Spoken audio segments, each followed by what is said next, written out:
नमस्कार शेतकरी बंधूंनो, आज आपण या व्हिडिओमध्ये बंच स्टेम नेक्रोसिस, ज्याला आपण सुकवा असं म्हणतो, या विकृतीबद्दल आज आपण माहिती पाहणार आहोत. तर बंच स्टेम नेक्रोसिस या विकृतीमध्ये माल मऊ पडल्यानंतर मण्यांचे देठ किंवा पाकळ्या तपकिरी काळ्या कलरच्या होऊन मणी सुकायला लागतात आणि या विकृतीमुळे द्राक्ष बागेमध्ये मोठे नुकसान होण्याची शक्यता असते. तर बंच स्टेम नेक्रोसिस होण्यापाठीमागची कारणे काय काय आहेत?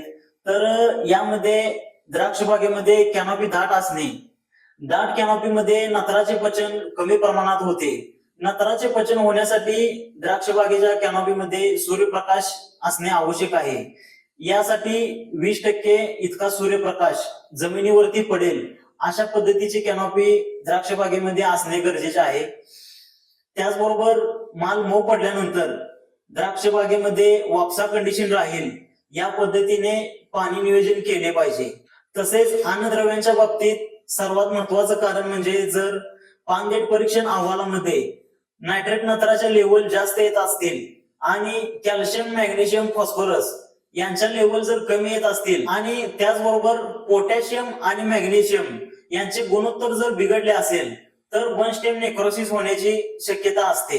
आणि या वर्षीच्या पानदेठ परीक्षण अहवालामध्ये बऱ्याच द्राक्ष बागांमध्ये नायट्रेट नत्राचे प्रमाण वाढले आहे. त्याचबरोबर पोटॅशचेही प्रमाण पानदेठ अहवालामध्ये जास्त आहे आणि याच्या तुलनेत फॉस्फरस, कॅल्शियम, मॅग्नेशियम यांच्या लेवल कमी येत आहेत.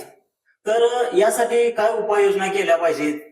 तर यासाठी सर्वात आधी आपण आपल्या द्राक्ष बागेचे पानदेठ परीक्षण करून घेणे महत्वाचे आहे आणि त्यानुसार कॅल्शियम, मॅग्नेशियम त्याचबरोबर फॉस्फरस या अन्नद्रव्यांची पूर्तता देखील करणे गरजेचे आहे. तसेच द्राक्ष बागेमध्ये काड्यांची गर्दी कमी करा.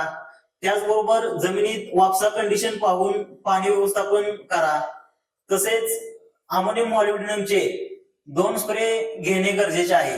तर बंच स्टेम नेक्रोसिस होऊ नये यासाठी वर्षा अॅग्रोचे मॅक्झिरिच, मॅक्झिफ्रूट, त्याचबरोबर मॅक्झिब्रिक्स, त्याचबरोबर सुपर विटामॉल, त्याचबरोबर मॅक्झिविटा एल ग्रीन या उत्पादनांचा तुम्ही वापर करू शकता. त्याचबरोबर ड्रीप मधून सल्फ्युरिक ऍसिड, फॉस्फरिक ऍसिड, त्यामध्ये सिंगल सुपर फॉस्फेट याची निवडी काढून ड्रीपने दिल्याचे देखील खूप चांगले फायदे यासाठी आहेत.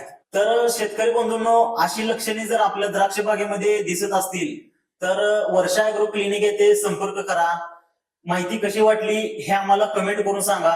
व्हिडिओ आवडल्यास लाईक करा आणि आपल्या शेतकरी मित्रांपर्यंत हा व्हिडिओ जास्तीत जास्त पोहोचवण्याचा प्रयत्न करा. धन्यवाद.